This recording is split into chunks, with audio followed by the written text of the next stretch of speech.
So ಎಲ್ಲರಿಗೂ eco ಕ್ಲಬ್ನ ವತಿಯಿಂದ ಮಾರ್ಚ್ 22 ನಮ್ಮೆಲ್ಲರಿಗೂ ಗೊತ್ತಿರುವ ಹಾಗೆ ವಿಶ್ವ ಜಲ ದಿನ, ವರ್ಲ್ಡ್ ವಾಟರ್ ಡೇ ಅಂತ ಆಚರಣೆ ಮಾಡ್ತೀವಿ.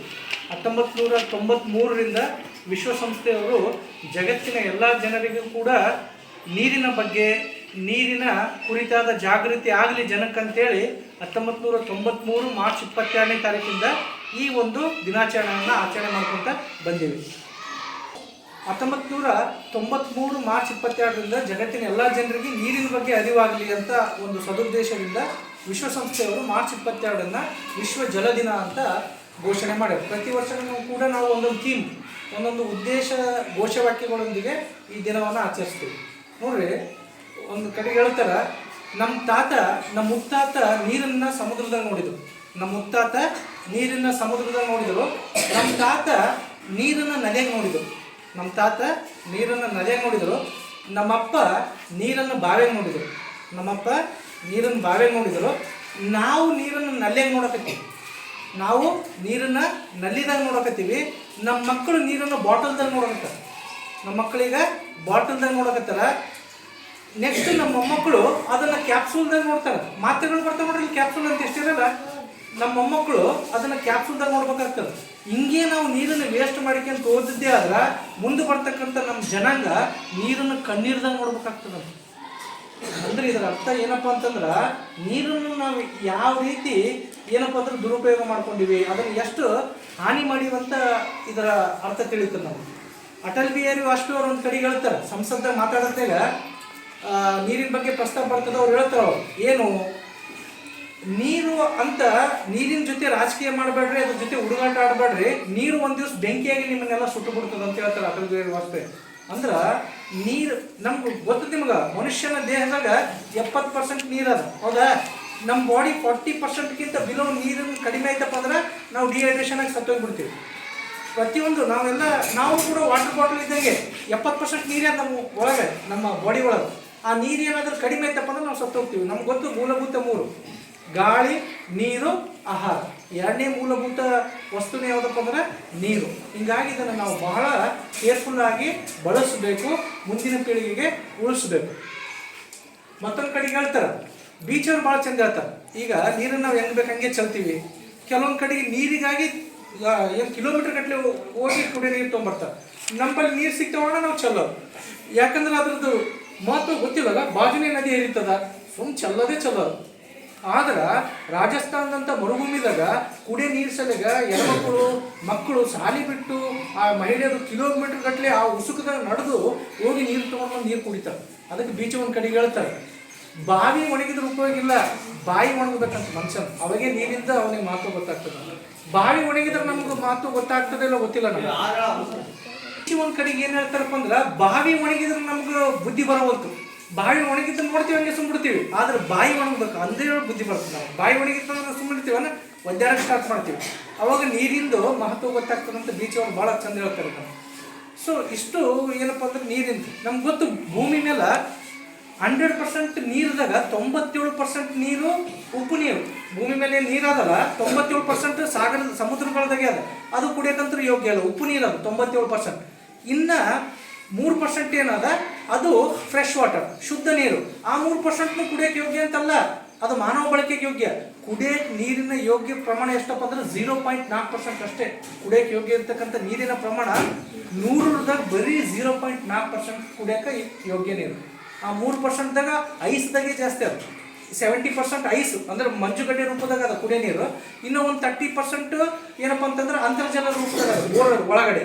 ಇನ್ನು ನಮ್ಮ ಕುಡಿಯೋ ನೀರಿನ ಪ್ರಮಾಣ ಎಷ್ಟು? ಬರೀ 0.4% ನೀರು ಅದು. ಹೇಳ್ತಾರೆ ವಿಶ್ವಸಂಸ್ಥೆದವರು ಒಂದು ಕಡೆಗೆ ಹೇಳ್ತಾರೆ, ಪ್ರಪಂಚದ 5 ಮನುಷ್ಯರದಾಗ ಒಬ್ಬನಿಗೆ ಕುಡಿಯೋ ನೀರು ಸಿಗ್ತಾ ಇಲ್ಲ, ಶುದ್ಧ ಕುಡಿಯೋ ನೀರು ಸಿಗ್ತಾ ಇಲ್ಲ ಒಬ್ಬನಿಗೆ. 5 ಮಂದಿ ಏನಂತ ತಿಳ್ಕೊರಿ, ಅದ್ರಾಗ ಒಬ್ಬನಿಗೆ ಶುದ್ಧ ಕುಡಿಯೋ ನೀರು ಸಿಗ್ತಾ ಇಲ್ಲ. ಈಗಿನ ಮಾಡ್ತಾರೆ ಹಿಂಗೆ ಮುಂದುವರ್ಕೊಂತ ಹೋದ್ರೆ ಅದು ಮತ್ತಷ್ಟು ಏನಪ್ಪ ಅಂತಂದ್ರೆ ಭಾಳಷ್ಟು ಗಂಭೀರ ಆಗ್ತದೆ ಈ ಸ್ಥಿತಿ.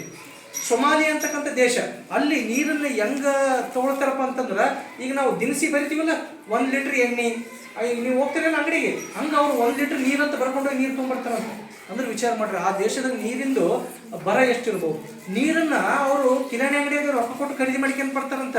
ನಾವು ಹೆಂಗೆ ಎಣ್ಣೆ ಖರೀದಿ ಮಾಡ್ಕೊಂಡು ಬರ್ತೀವಿ ಹಂಗೆ ಸೊಮಾಲಿಯಾದಾಗ.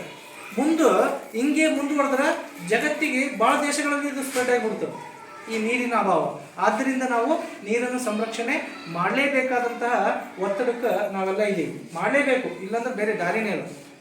ಸೊ ಸೊಮಾಲಿಯಾದ ಕಥೆ ಹೇಳಿದ್ವಿ, ಹೌದಾ? ಅದೇ ರೀತಿ ನಮ್ಮ ಭಾರತದಾಗೂ ಕೂಡ ರಾಜಸ್ಥಾನ ಅಂತಕ್ಕಂಥ ಮರುಭೂಮಿ, ಹೌದಾ? ಅಲ್ಲಿ ನೀರಿಗಾಗಿ ಏನಪ್ಪ ಅಂತಂದ್ರೆ ಕಿಲೋಮೀಟರ್ ಗಟ್ಟಲೆ ದೂರ ನೀರು ತೊಗೊಂಡು ಬರ್ತಾರೆ ಮಹಿಳೆಯರು, ಮಕ್ಕಳು ಅಲ್ಲಿ. ಸೊ ನಮಗೆ ಸರ್ ಉಪ್ಪು ನೀರಾವಲ್ರಿ, 97% ಉಪ್ಪು ನೀರಾವ, ಅದನ್ನು ಏನು ಅವು ಕುಡಿಯೋಕ್ಕಂತ ಯೋಗ್ಯ ಅಲ್ಲ. ಅವನು ಕುಡಿಯೋಕೆ ಮಾಡ್ಬೇಕಂದ್ರೆ ಭಾಳ ಕಾಸ್ಟ್ಲಿ ಅದ ಸರ್. ಅವನು ಸಂಸ್ಕರಿಸೋಕೆ ಭಾಳ ಕಷ್ಟ. ಆ ಉಪ್ಪು ನೀರನ್ನು ಶುದ್ಧ ನೀರಾಗಿ ಮಾಡಿ ಕುಡಿಬೇಕಪ್ಪ ಅಂತಂದ್ರೆ 1 ಲೀಟ್ರ್ ಎಣ್ಣೆಗೆ ಸಮ ಆಗ್ತದೆ. ಅದು 1 ಲೀಟ್ರ್ ಪೆಟ್ರೋಲ್ ನೋಡ್ರಿ ರೇಟ್ ಎಷ್ಟದ, 103-104 ರೂಪಾಯಿ ಅದ. ನಾವು ಸಮುದ್ರ ನೀರನ್ನು ಏನಾದರೂ ಕುಡಿಯೋ ನೀರಾಗಿ ಕನ್ವರ್ಟ್ ಮಾಡಿದೇವಪ್ಪ ಅಂತಂದ್ರೆ ಅದ್ರ ಬೆಲೆನೂ ಕೂಡ 1 ಲೀಟ್ರಿಗೆ 100 ರೂಪಾಯಿ ಮೇಲೆ ಹೋಗ್ತದೆ ಈಗಿನ ಕಾಲಘಟ್ಟಕ್ಕೆ. ಯಾರಾದ್ರೂ 100 ರೂಪಾಯಿ ಲೀಟ್ರ್ ನೀರು ಕುಡಿತೀರ ನೀವು? ಎಷ್ಟು ಕಷ್ಟ. ಅದಕ್ಕೆ ನಾವು ಏನು ಮಾಡಬೇಕಪ್ಪ ಅಂತಂದ್ರೆ ಅಂತರ್ಜಲದ ಮಟ್ಟವನ್ನು ಹೆಚ್ಚಿಸಬೇಕು. ಮಳೆ ನೀರು ಕೊಯ್ಲು ಮಾಡಬೇಕು. ಹೇಳಿದಲ್ಲ, ಮಳೆ ನೀರು ಕೊಯ್ಲು ವಿಧಾನ ಆಗಿರ್ಬೋದು, ಜೋಹಾದ್ಗಳಾಗಿರ್ಬೋದು, ಚೆಕ್ ಡ್ಯಾಮ್ಗಳನ್ನು ಕಟ್ಟಬೇಕು, ನೀರನ್ನು ಉಣಿಸ್ಬೇಕು, ಭೂಮಿಗೆ ಉಣಿಸಿ ಅಂತರ್ಜಲದ ಮಟ್ಟವನ್ನು ಹೆಚ್ಚಿಗೆ ಮಾಡ್ಕೋಬೇಕು. ಇವೆಲ್ಲ ಮಾಡೋದ್ರಿಂದ ನೀರಿನ ಸಂರಕ್ಷಣೆಯನ್ನು ಮಾಡ್ಬೋದು. ನೀರನ್ನು ವೇಸ್ಟ್ ಮಾಡಬಾರ್ದು. ಮನೆಯಾಗ ಟ್ಯಾಪ್ ಕೆತ್ತಿರ್ತೀರಿ, ಅದನ್ನು ನಾಳೆ ಹಂಗೆ ಚಾಲನೆ ಇಟ್ಬಿಟ್ಟಿರ್ತೀವಿ, ಎಷ್ಟೋ ನೀರು ವೇಸ್ಟ್ ಆಗ್ತದೆ. ನಿನಗೆ ಯಾವಾಗ ಬೇಕು ಅವಾಗ ಚಾಲು ಮಾಡ್ಕೊಂಡು ಬಂದ್ ಮಾಡಬೇಕು ಟ್ಯಾಪ್ಗಳನ್ನು. ಸ್ನಾನ ಮಾಡೋಕ್ಕೆ ಎಷ್ಟು ನೀರು ಬೇಕು ಅಷ್ಟನ್ನೇ ಯೂಸ್ ಮಾಡ್ಕೋಬೇಕು, ಕುಡಿಯೋಕ್ಕೆ ಎಷ್ಟು ಬೇಕು ಅಷ್ಟು. ಅಂದ್ರೆ ಹಿತಮಿತವಾಗಿ ನೀರನ್ನು ಬಳಸಬೇಕು. ನಾವು ಡೈಲಿ ಲೈಫ್ದಾಗ ನಾವು ಬಳಸೋದಕ್ಕಿಂತ ಚೆಲ್ಲೋದೇ ಜಾಸ್ತಿ ಅದು. ಯಾಕಪ್ಪ ಅಂದ್ರೆ ನಮ್ಮ ಬಾಜುನೇ ಡಿಮಾಂಡ್ ಇದೆ ಅದು. ಹಿಂಗಾಗಿ ನಮ್ಮ ಮನಸ್ಸು ಹೆಂಗೋ ಮಾಡೋದು. ನಾವು ರಾಜಸ್ಥಾನದಾಗಿದ್ದ ಗೊತ್ತಾಗ್ತಿತ್ತು ನನಗೆ, 1 ಬಕೆಟ್ ನೀರು ಚೆಲ್ಬೇಕಂದ್ರೆ ಎಷ್ಟು ತ್ರಾಸ ಅಂತ ನಿಮ್ಗೆ ಅವಾಗ ಗೊತ್ತಾಗ್ತಿತ್ತು. ಆದ್ದರಿಂದ ನಾವು ನೀರನ್ನು ಮಿತವಾಗಿ ಬಳಸಬೇಕಾಗಿರೋದು ನಮ್ಮೆಲ್ಲರ ಆದ್ಯ ಕರ್ತವ್ಯ ಅದ. ನಾವು ಅತಿ ಜಾಗರೂಕತೆಯಿಂದ ಬಳಸ್ಬೇಕು. ಅದಕ್ಕೆ ಹೇಳ್ತಾರ, pure water is the foremost medicine in the world. ಶುದ್ಧ ಕುಡಿಯುವ ನೀರು ಪ್ರಪಂಚದ ಏನಪ್ಪ ಅಂತಂದ್ರೆ ಉತ್ತಮವಾದ ಔಷಧಿ ಅಂತ. ನೀರಿಗಿಂತ ದೊಡ್ಡ ಔಷಧಿ ಇಲ್ಲ. ಅನೇಕ ರೋಗಗಳು ನಿಮಗೆ ಬರಬಾರ್ದಂದ್ರೆ ನೀವು ನೀರು ಚೆಂದ ಕುಡಿಬೇಕು. ಆರೋಗ್ಯವಂತ ಮನುಷ್ಯ ಯಾವಾಗಲೂ ಕೂಡ ಹೈಡ್ರೇಟೆಡ್ ಇರ್ತಾನೆ, ಅಂದ್ರೆ ಅವ್ನ ಬಾಡಿದಾಗ ನೀರಿನ ಪ್ರಮಾಣವನ್ನು ಮೇಂಟೈನ್ ಮಾಡ್ತಿರ್ತಾನೆ. ನಾವು ನೀರು 90% ರೋಗಗಳು ಬರೋದು ನೀರಿಂದನೇ. ನೀವು ಕರೆಕ್ಟಾಗಿ ಟೈಮಿಗೆ ನೀರು ಕುಡೀರಿ, ನಿಮ್ಗೆ ಅನೇಕ ರೋಗಗಳು ಬರೋದೇ ಇಲ್ಲ. ನೀರು, ಗಾಳಿ, ನೆಕ್ಸ್ಟ್ ಬರೋದು ಆಹಾರ. ಇವು ಕಂಟಿನ್ಯೂ ಲೈನ್ಸ್ ಆಗಿವೆ.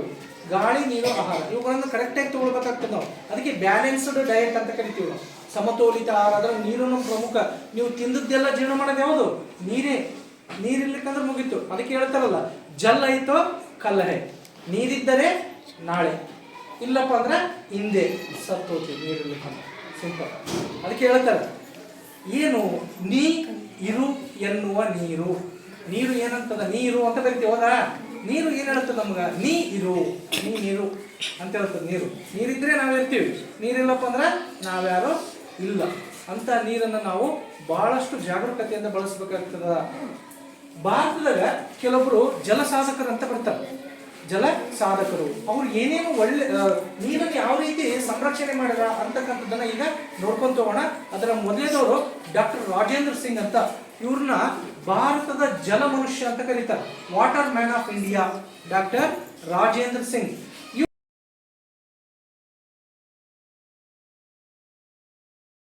Doctor, Ayurvedic doctor. ರಾಜಸ್ಥಾನದ ಅಲ್ಮಾರ ಡಿಸ್ಟಿಕ್ದಾಗ ಹೋಗ್ತಾರೆ. ಅಲ್ಲೆಲ್ಲ 1985 ತರುಣ್ ಭಾರತ್ ಸಂಘ ಇವ್ರದ್ದೊಂದು NGO ಇರ್ತದೆ, ನಾನ್ ಗೌರ್ಮೆಂಟ್ ಆರ್ಗನೈಸೇಷನ್. ಆ NGO ಕಡೆಯಿಂದ 1985 ರಾಜಸ್ಥಾನದ ಅಲ್ವಾರ್ ಡಿಸ್ಟಿಕ್ನ ಒಂದು ಹಳ್ಳಿ ಗೋಪಾಲ್ಪುರ, ಅಲ್ಲಿಗೆ ಹೋಗಿ ಅಲ್ಲಿ ಜನರ ಸೇವೆ ಮಾಡೋದು. ಹಳ್ಳಿ ಜನರ ಸೇವೆ ಅಂದ್ರೆ ಡಾಕ್ಟ್ರೇಟ್ ಮಾಡೋದು. ಅಲ್ಲಿ ಬಂದಿರ್ತಕ್ಕಂಥ ರೋಗಿಗಳಿಗೆ ಔಷಧಿ ಕೊಡೋದು. ಇವ್ರು ಡಾಕ್ಟರ್ ಅಲ್ಲ. ಮತ್ತು ಅಲ್ಲಿ ಒಬ್ಬ ಮುಖ್ಯ ಬಂದು ಭಾಳ ಚಂದ ಹೇಳ್ತಾನಂತ, ನಮಗೆ ಔಷಧದ ಜರತ್ತಿಲ್ಲ, ನಮಗೆ ಎಜುಕೇಷನ್ದೂ ಜರತ್ತಿಲ್ಲ, ನಮಗೆ ಕುಡಿಯೋ ನೀರಿನ ಜರತ್ತ. ನಮಗೆ ನೀರು ಬೇಕು. ನೀರಿದ್ರೆ ಎಲ್ಲ, ನೀರಿದ್ರೆ ಜೀವನ, ನೀರಿದ್ರೆ ಶಿಕ್ಷಣ. ನೀರೇ ಇಲ್ಲ ಅಂತಂದ್ರೆ ಆರೋಗ್ಯ ಇಲ್ಲ, ಆರೋಗ್ಯ ಇಲ್ಲ ಅಂತಂದ್ರೆ ಶಿಕ್ಷಣ ಇಲ್ಲ. ಆರೋಗ್ಯ ಮತ್ತು ಶಿಕ್ಷಣ ಎದ್ರ ಮೇಲೆ ನಿಂತದ? ನೀರಿನ ಮೇಲೆ ನಿಂತದ. ಹೀಗಾಗಿ ನಮ್ಗೆ ನೀರು ಬೇಕು ಡಾಕ್ಟ್ರೇ. ಇವೇನು ಬೇಕಾಗಿಲ್ಲ, ಸ್ವಲ್ಪ ನಮ್ಗೆ ನೀರನ್ನ ಸಹಾಯ ಮಾಡ್ರಿ ಅಂತ. ಅವಾಗ ಆ ಮುತ್ತೆ ಏನು ಹೇಳಿದ್ನಲ್ಲ, ಅವರಿಂದನೇ ಈ ಡಾಕ್ಟರ್ ರಾಜೇಂದ್ರ ಸಿಂಗ್ ಅವರು ಜೋಹಾದ್ ಅಂತಂದ್ರೆ ಮಣ್ಣಿನ ಡ್ಯಾಮ್ಗಳು. ಈಗ ನಾವು ಮಣ್ಣಿನ ಡ್ಯಾಮ್ಗಳಿಗೆ ಜೋಹಾದ್ಗಳು ಅಂತ ಕರೀತಾರೆ. ಮಣ್ಣಿನ ಡ್ಯಾಮ್ಗಳು. ಆ ಮುತ್ತೆಯಿಂದ ಈ ಡಾಕ್ಟರ್ ಏನು ಮಾಡ್ತಾರೆ, ಆ ಜೊಹಾದ್ಗಳನ್ನು ಹೆಂಗೆ ನಿರ್ಮಾಣ ಮಾಡ್ಬೋದು ಅಂತ ಕಲ್ಕೊಂತಾರೆ ಆ ಮುತ್ಯನಿಂದ. ಆ ಮುತ್ಯ ಹೇಳ್ಕೊಡ್ತಾನೆ ಹೀಗೆಲ್ಲ ನಿರ್ಮಾಣ ಮಾಡಬೇಕು, ನೀರನ್ನು ಈ ರೀತಿ ಸಂರಕ್ಷಣೆ ಮಾಡ್ಬೇಕಂತ. ಆಮೇಲೆ ಅವ್ರು ಏನು ಮಾಡ್ತಾರಪ್ಪ ಅಂದ್ರೆ ರಾಜಸ್ಥಾನದ ತುಂಬೆಲ್ಲ ಓಡಾಡಿ ಜಾಗೃತಿ ಮೂಡಿಸಿ ಜೊಹಾದ್ಗಳನ್ನು ನಿರ್ಮಾಣ ಮಾಡ್ತಾರೆ, ಮಣ್ಣಿನ ಡ್ಯಾಮ್ಗಳು. ಮತ್ತೆ ಮಳೆ ನೀರು ಕೊಯ್ಲನ್ನು ಸಂಗ್ರಹಣೆ ಮಾಡ್ತಾರೆ. ಏನು ಮಳೆ ಬಂದ ನೀರನ್ನು ವೇಸ್ಟ್ ಮಾಡಲಾರ್ದಂಗ ಭೂಮಿಗೆ ಮರುಪೂರ್ಣಗೊಳಿಸ್ತಾರೆ. ಇದರಿಂದ ಏನಾಗ್ತದಪ್ಪ ಅಂತಂದ್ರೆ ಏನು ಬತ್ತಿ ಹೋಗಿದ್ವಲ್ಲ ನದಿಗಳು, ರಾಜಸ್ಥಾನದ ಬತ್ತಿ ಹೋಗಿರ್ತಕ್ಕಂಥ ನದಿಗಳೆಲ್ಲ ಮತ್ತೆ ಜೀವ ಪಡ್ಕೋತಾವೆ.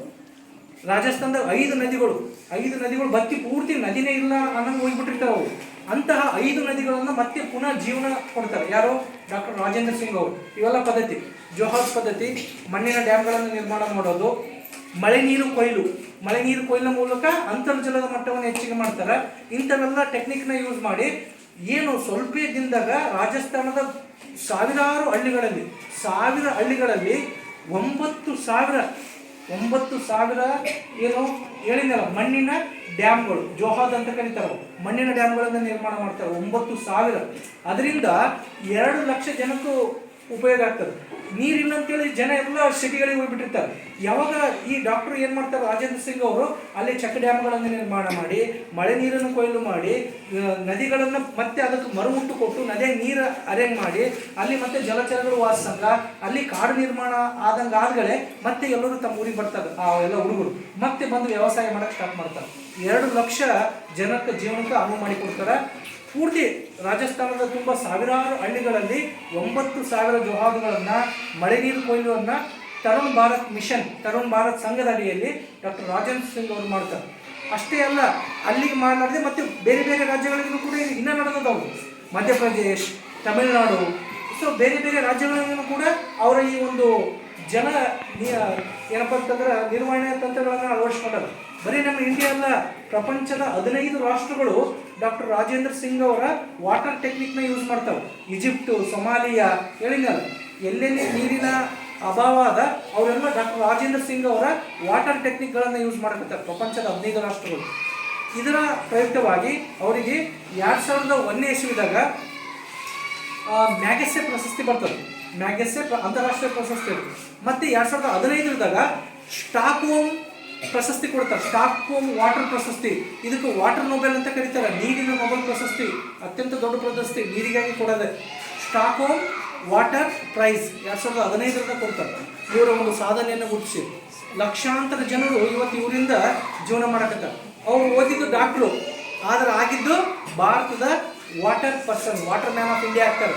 ಆ ಹಳ್ಳಿಯಲ್ಲಿ ಇರ್ತಕ್ಕಂಥ ಜನ ಅವ್ರಿಗೆ ಹೇಳ್ತಾರೆ, ನಮಗೆ ಶಿಕ್ಷಣ ಬೇಡ, ಆರೋಗ್ಯ ಬೇಡ, ಮೊದಲು ನೀರು ಕೊಡ್ಸಿದ್ರಿ ಡಾಕ್ಟ್ರೇ ಅಂತೇಳಿ ಸಲಗ ತಾವು ಆ ಟೆಕ್ನಿಕ್ನ ಕಲ್ಕೊಂಡು ರಾಜಸ್ಥಾನದ ತುಂಬೆಲ್ಲ ಆ ಟೆಕ್ನಿಕ್ನ ಹರಡಿ ಮತ್ತು ಬೇರೆ ಬೇರೆ ರಾಜ್ಯಗಳಲ್ಲೂ ಕೂಡ ಈಗ ಆ ಟೆಕ್ನಿಕ್ನ ಬಳಸಿ ಅಂತಾರಾಷ್ಟ್ರೀಯ ಮಟ್ಟದಾಗೂ ಕೂಡ ಆ ಟೆಕ್ನಿಕ್ನ ಬಳಸಕತ್ತಾರೆ. ಅವ್ರ ಹೆಸರು ಯಾರಪ್ಪ ಅಂದ್ರೆ doctor Rajendra Singh, water man of India. ಅವರನ್ನು ನಾವು ಈ ದಿನ ನೆನೆಸಲೇಬೇಕು. ಮತ್ತೊಬ್ಬ ಜಲ ಸಾಧಕ ಯಾರಪ್ಪ ಅಂತಂದ್ರೆ ನೋಡ್ರಿ, ಆಮ್ ಆದ್ಮಿನೂ ಕೂಡ ಮಾಡ್ಬೋದು, ಒಬ್ಬ ಸಾಮಾನ್ಯ ಮನುಷ್ಯನೂ ಕೂಡ ಮಾಡ್ಬೋದು. ಅಂಥ ಕೆಲಸಗಳು ನಾವು ಓದಿದವರೇ ಮಾಡಬೇಕು ಅನ್ನೋ ಅಂತ ಏನೂ ಇಲ್ಲ. ಯಾರು ಬೇಕಾದ್ರೂ ಕೂಡ ಅದನ್ನು ಮಾಡ್ಬೋದು. ಸೊ ಅದಕ್ಕೆ ಇನ್ನೊಬ್ಬ ಉದಾಹರಣೆಪ್ಪ ಅಂದ್ರೆ ಬಾಂಬೆದಾಗ, ಮುಂಬೈ ಅಂತ ಹೇಳ್ತೀರಲ್ಲ, ಮುಂಬೈದಾಗ ಒಬ್ಬ ಪ್ಲಂಬರು ಪ್ರತಿ ಸಂಡೇ ಏನು ಮಾಡೋದಪ್ಪ ಅಂತಂದ್ರೆ ಮನೆಗೆ ಹೋಗಿ ಯಾರ ಮನೆಗೂ ನಲ್ಲಿ ಇರ್ತದಲ್ಲ, ನಲ್ಲಿಗಳು ಸೋಡ್ತಿರ್ತಾವೆ, ನಲ್ಲಿ ನೋಡಿದ್ರೆ ಮನೆಗೆ ಏನೋ ಲೂಸ್ ಆಗಿ ಸೋಡ್ತಿರ್ತಾವೆ, ನಾವು ಹಂಗೆ ಬಿಡ್ತೀವಿ, ಹೋದ್ರೆ ಗುಡಿ ಏನೋ ಒಂದು ಹನಿ ಹೋಗ್ತದಲ್ಲ ಅಂತ. ನಿಮ್ಮ ಮನೇಲಿ ಒಂದು ಹನಿ ಅಂದ್ರೆ ಬಾಂಬೆ ತುಂಬೆಲ್ಲ ಎಷ್ಟು ಹನಿಗಳು ಆಗ್ಬೋದು, ಮಹಾರಾಷ್ಟ್ರ ತುಂಬೆಲ್ಲ ಅಷ್ಟು ಹನಿ ಆಗ್ಬೋದು, ಭಾರತ ತುಂಬೆಲ್ಲ ಎಷ್ಟು ಹನಿಗಳು ಹೋಗ್ಬೋದು ಒಂದು ಸೆಕೆಂಡಿಗೆ. ಇವರು ಪ್ರತಿ ಸಂಡೇ ಏನಪ್ಪ ಅಂತಂದ್ರೆ ಮನೆಗೆ ಹೋಗಿ ಫ್ರೀಯಾಗಿ, ಮತ್ತೆ ರೊಕ್ಕ ಇಲ್ಲ, ತಮ್ಮ ಫ್ರೀಯಾಗಿ ಮನೆಗೆ ಹೋಗೋಣ, ಯಾರ ಮನೆಗೆ ನಳ ಲೀಕ್ ಅದ ಆ ಲೀಕ್ಗಳನ್ನೆಲ್ಲ ಸರಿಪಡಿಸೋರು ಇವರು ತಮ್ಮ ಸ್ವಂತ ರೊಕ್ಕದಿಂದ. ಅವ್ರನ್ನು ಕೂಡ ಒಂದು NGO ಸ್ಥಾಪನೆ ಮಾಡಿ ಏನಪ್ಪ ಅಂತಂದ್ರೆ ನಳವನ್ನು ಫಿಟ್ ಮಾಡಿ ಫ್ರೀದಾಗ ಮಾಡಿಕೊಟ್ಟು ಬರೋರು. ಅವ್ರು ಹೇಳ್ತಾರೆ ಒಂದು ಹನಿನೂ ಕೂಡ ಇಂಪಾರ್ಟೆಂಟ್, ಎವ್ರಿ ಡ್ರಾಪ್ ಕೌಂಟ್ಸ್. ಅವರು ಇಲ್ಲಿ ತನ 2 ಕೋಟಿ ಲೀಟರ್ ನೀರನ್ನು ಸೇವ್ ಮಾಡಿರ್ತಾರೆ. 2 ಕೋಟಿ ಲೀಟರ್ನ ಇಲ್ಲಿ ತನಕ ಸೇವ್ ಮಾಡ್ಯಾರ. 80 ವರ್ಷ ಈಗ ಅವ್ರಿಗೆ, 80 ವರ್ಷ.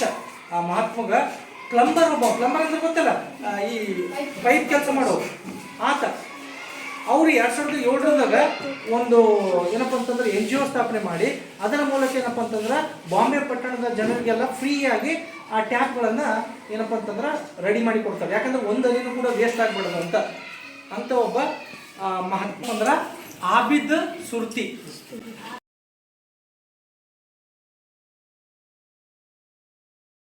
ಡ್ರಾಪ್ ಡೆಡ್ ಫೌಂಡೇಶನ್ ಒಬ್ಬರೇ ಸಿಂಗಲ್ ಹ್ಯಾಂಡೆಡ್ ಪರ್ಸನ್ 80 ವರ್ಷ ಈಗ ಅವ್ರಿಗೆ 2007 ಡ್ರಾಪ್ ಡೆಡ್ ಫೌಂಡೇಶನ್ ಅಂತ ಅವರೇ ಸ್ಥಾಪನೆ ಮಾಡಿ ಏನಪ್ಪ ಅಂದ್ರೆ ಮುಂಬೈನ ನಗರದಾದ್ಯಂತ ತಿರುಗಾಡಿ ಪ್ರತಿ ಸಂಡೇ ಮನೆಗೆ ಹೋಗೋದು, ಅವರ ನಳಗಳನ್ನು ರಿಪೇರಿ ಮಾಡೋದು, ರೊಕ್ಕ ಎಲ್ಲ ಏನಿಲ್ಲ ಫ್ರೀದಾಗ ಮಾಡಿ. ಯಾಕಂದ್ರೆ ಹೇಳ್ತಾರೆ ಅವರು ಎವ್ರಿ ಡ್ರಾಪ್ ಕೌಂಟ್ಸ್, ಒಂದೊಂದು ಹನಿನೂ ಕೂಡ ಇಂಪಾರ್ಟೆಂಟ್ ಆಗ್ತದ.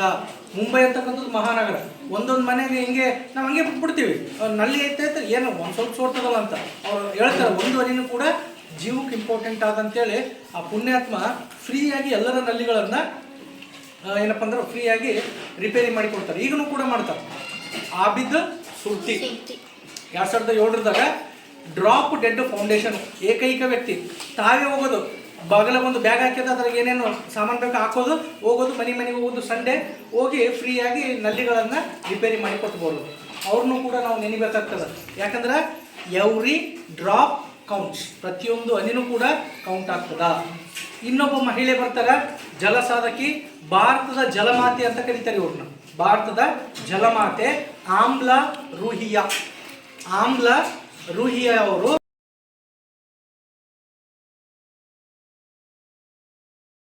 ಇವ್ರು ಏನ್ ಮಾಡ್ತಾರಪ್ಪ ಅಂತಂದ್ರ ರಾಜಸ್ಥಾನದ ಬರಪೀಡಿತ ಪ್ರದೇಶಗಳು, ಹಳ್ಳಿಗಳು, ಅದನ್ನ ಆಯ್ಕೆ ಮಾಡಿಕೊಂಡು ತಮ್ಮ ಒಂದು NGO ಫೌಂಡೇಶನ್ ಆಕಾರ್, ಅದರ ಹೆಸರು ಆಕಾರ್ ಫೌಂಡೇಶನ್ ವತಿಯಿಂದ ತಮ್ಮ ಏನಪ್ಪ ಅಂದ್ರೆ ಸ್ವಂತ ದುಡ್ಡದಾಗ ಏನು ಮಾಡ್ತಾರಪ್ಪ ಅಂದ್ರೆ ಫಸ್ಟು ಇದೆ ಮಳೆ ನೀರು ಕೊಯ್ಲು ಮತ್ತು ಜೋಹಾದ್ಗಳು. ಈಗ ಹೇಳಿದ್ನಲ್ಲ, ಮಣ್ಣಿನ ಅಣೆಕಟ್ಟುಗಳು ಮತ್ತು ಮಳೆ ನೀರು ಕೊಯ್ಲು ವಿಧಾನಗಳನ್ನು ಬಳಸಿ ರಾಜಸ್ಥಾನದ ಬರ ಪ್ರದೇಶಗಳ ಹಳ್ಳಿಗಳಲ್ಲಿ ಏನು ಮಾಡ್ತಾರಪ್ಪ ಅಂದ್ರೆ ಫಸ್ಟ್ ಸ್ಟಾರ್ಟಿಂಗ್ದಾಗ 2 ಚೆಕ್ ಡ್ಯಾಮ್ಗಳನ್ನು ಕಟ್ತಾರೆ. 2 ಚೆಕ್ ಡ್ಯಾಮ್ಗಳನ್ನು ನಿರ್ಮಾಣ ಮಾಡ್ತಾರೆ. ಆ ವರ್ಷ ಆ ಡ್ಯಾಮ್ಗಳು ತುಂಬ ಎಲ್ಲ ನೀರು ತುಂಬಿ ಒಳ್ಳೆ ಕೃಷಿ ಬೆಳ್ಕೊಂತಾರೆ. 12 ಕೋಟಿ ರೂಪಾಯಿ ಲಾಭ ಆಗ್ತದೆ ರೈತರಿಗೆ. ಒಂದೇ ವರ್ಷಕ್ಕೆ 12 ಕೋಟಿ ಲಾಭ ಆಗ್ತದೆ. ಭಾಳ ಖುಷಿ ಆಗ್ತದೆ ಅವ್ರಿಗೆ. ಇದರಿಂದ ಎಷ್ಟೋ ರೈತರಿಗೆ ಅನುಕೂಲ ಆಯ್ತು ಅಂತೇಳಿ ಆವಾಗಲಿಂದ ಹಿಂತಿರುಗಿ ನೋಡೋದಿಲ್ಲ, ಕಂಟಿನ್ಯೂ ಇಲ್ಲಿವರೆಗೂ ಕೂಡ ಆ ಒಂದು ಫೌಂಡೇಶನ್ ಆಕಾರ್ ಫೌಂಡೇಶನ್ ಏನು ಆಮ್ಲಾ ರೂಹಿಯಾ ಅವರು ಸ್ಥಾಪನೆ ಮಾಡಿದ್ದು, ಇಲ್ಲಿ ತನಕ ರಾಜಸ್ಥಾನದ 100 ಹಳ್ಳಿಗಳಲ್ಲಿ 200 ಚೆಕ್ ಡ್ಯಾಮ್ಗಳನ್ನು ನಿರ್ಮಾಣ ಮಾಡ್ಯಾರ. ಇಲ್ಲಿ ತನಕ 200 ಚೆಕ್ ಡ್ಯಾಮ್ಗಳನ್ನು ನಿರ್ಮಾಣ ಮಾಡ್ಯಾರ. ಮಳೆ ನೀರು ಕೊಯ್ಲು ಪದ್ಧತಿಯನ್ನು ಅಳವಡಿಸಿಕೊಂಡಾರ. ಇಲ್ಲಿ ತನಕ 300 ಕೋಟಿ ರೂಪಾಯಿ ಆದಾಯ ಆಗ್ಯದ. 300 ಕೋಟಿ ರೈತರಿಗೆ, ರಾಜಸ್ಥಾನದ ರೈತರಿಗೆ ಏನು ಸಿಟಿಗೆಲ್ಲ ಹೋಗಿದ್ದು ರೈತರು ಮತ್ತೆ ಬಂದು ಆ ನೀರನ್ನು ಉಪಯೋಗ ಮಾಡಿಕೊಂಡು ಬೆಳೆಗಳನ್ನು ಬೆಳೆದು 300 ಕೋಟಿ ರೂಪಾಯಿ ಲಾಭ ಆಗ್ಯದ. 2 ಲಕ್ಷ ಜನರಿಗೆ ಉದ್ಯೋಗ ಸಿಕ್ಕದ ಈ ತಾಯಿ ಮಾಡಿದ ಒಂದು ಜಲ ಕ್ರಾಂತಿ. ಅದಕ್ಕೆ ಇವ್ರನ್ನ ಭಾರತದ ಜಲಮಾತೆ ಅಂತ ಕರೀತಾರೆ. ಆಮ್ಲಾ ರೂಹಿಯಾ ಆಕಾರ್ ಫೌಂಡೇಶನ್ನ ಸ್ಥಾಪಕರು. ರಾಜಸ್ಥಾನದ ಬರಪೀಡಿತ ಹಳ್ಳಿಗಳಲ್ಲಿ ಇವೆರಡು ಟೆಕ್ನಿಕ್ನ ಯೂಸ್ ಮಾಡಿ ಜಲಕ್ರಾಂತಿಯನ್ನೇ ಮಾಡಿದರು. ಮಳೆ ನೀರು ಕೊಯ್ಲು ಮತ್ತು ಜೋಹಾದ್ ಪದ್ಧತಿಯಿಂದ 200 ಏನಪ್ಪ ಅಂತಂದ್ರೆ ಚೆಕ್ ಡ್ಯಾಮ್ಗಳನ್ನು ನಿರ್ಮಾಣ ಮಾಡಿ 2 ಲಕ್ಷ ರೈತರಿಗೆ ಅನುಕೂಲ ಮಾಡಿ 300 ಕೋಟಿ ಆಗಂಗ ನೋಡಿಕೊಂಡಿರ್ತಕ್ಕಂಥ ಒಬ್ಬ ಮಹಾನ್ ಮಹಿಳೆ. ಅವ್ರನ್ನ ನಾವು ಭಾರತದ ಜಲಮಾತೆ ಅಂತ ಕೂಡ ಕರಿತೀವಿ. ಇನ್ನು ನೆಕ್ಸ್ಟ್ ನಮ್ಮ ಕರ್ನಾಟಕದ ಹೆಮ್ಮೆ ಅಯ್ಯಪ್ಪ ನಸಲಿ ಅವರು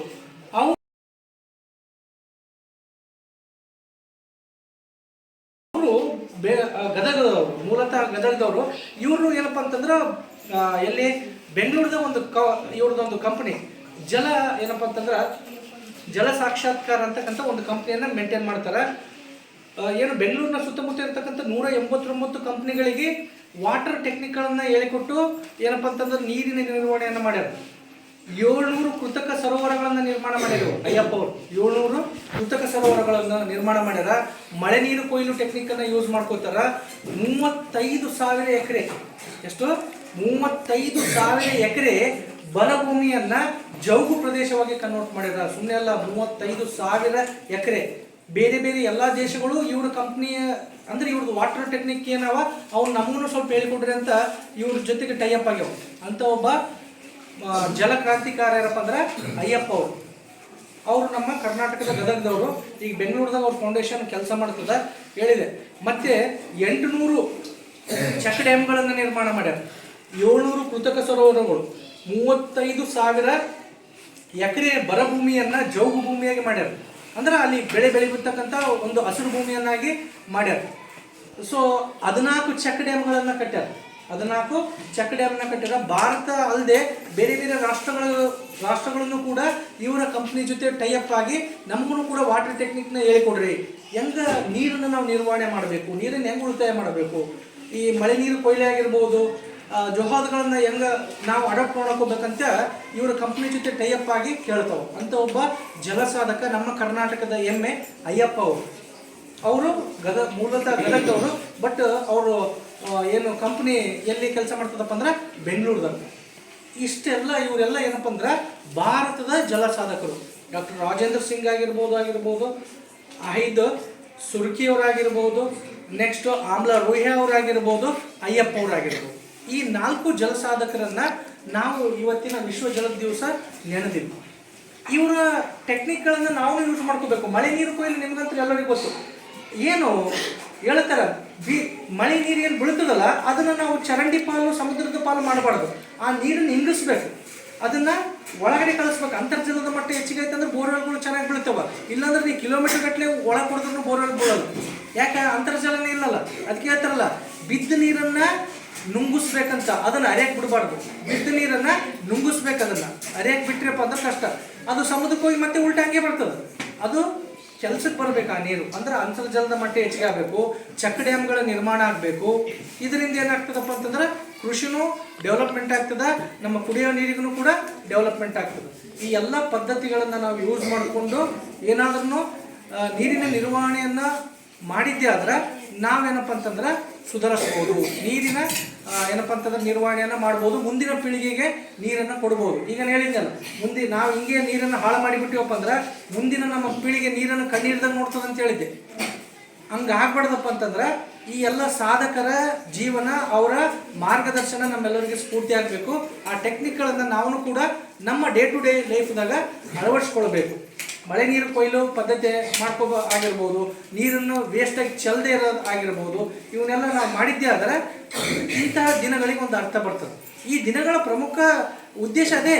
ಏನು, ನೀರನ್ನು ನಾವು ಯಾವ ರೀತಿ ಸಂರಕ್ಷಣೆ ಮಾಡಬೇಕು, ಅದನ್ನು ಯಾವ ರೀತಿ ಮಾಲಿನ್ಯ ರಹಿತವಾಗಿ ಮಾಡಬೇಕು ಹೇಳ್ತಾರೆ. ನಿನ್ನೆನೇ ಹೇಳಿದೀವಿ, ಅರಣ್ಯ ದಿವಸ ನದಿಗಳ ತವರು ಮನೆ ಯಾವುದು? ಕಾಡು. ಆ ನದಿಯನ್ನು ನಾವು ಗಲೀಜು ಮಾಡಲಾರ್ದಂಗೆ ನೀಟಾಗಿ ಇಟ್ಕೊಂಡ್ಬಿಟ್ಟಿವಪ್ಪ ಅಂದ್ರೆ ಲಕ್ಷಾಂತರ ಕೋಟ್ಯಾಂತರ ಜೀವ ಸಂಕುಲಕ್ಕೆ ಅದು ಸಂಜೀವಿನಿ. ನಾನು ಹೇಳಿದೆ ನೀರಿರ್ಲಿಕ್ಕಂದ್ರೆ ಏನೂ ಇಲ್ಲ ಅಂತೇಳಿ. ಭೂಮಿ ಮೇಲೆ ಬರೀ ಮನುಷ್ಯರಲ್ಲದೆ ಕೋಟಿ ಜೀವರಾಶಿಗಳವ, ಅದಕ್ಕೆಲ್ಲದಕ್ಕೂ ನೀರೇ ಬೇಕು. ಹೀಗಾಗಿ ನಾವು ಆ ಕೋಟಿ ಜೀವರಾಶಿಗಳನ್ನು ಅವೆಲ್ಲದರದ್ದು ಜೀವ ನಮ್ಮ ಕೈಗದೆ. ಯಾಕಂದ್ರೆ ಮನುಷ್ಯನೇ ಮೇನ್. ನೀರನ್ನು ಹಾಳು ಮಾಡಿ ಯಾವ ಪ್ರಾಣಿ ಪಕ್ಷಿನೂ ನೀರು ಹಾಳು ಮಾಡ್ತಾ ಇಲ್ಲ, ನೀರನ್ನು ಹೊಲಸು ಮಾಡ್ತಾ ಇಲ್ಲ, ಮನುಷ್ಯನೊಬ್ಬನು ಬಿಟ್ಟು. ಹೀಗಾಗಿ ನಾವೇ ಮೊದಲು ಎಚ್ಚರಿಕೆ ಆಗಬೇಕು. ಅಂದಾಗ ಮಾತ್ರ ಈ ಜೀವ ಸಂಕುಲ ಉಳಿಲಕ್ಕ ಸಾಧ್ಯ ಅಂತ ಹೇಳ್ತಾ ಮತ್ತೊಮ್ಮೆ ತಮ್ಮೆಲ್ಲರಿಗೂ ಕೂಡ ವಿಶ್ವ ಜಲ ದಿನದ ಶುಭಾಶಯಗಳು.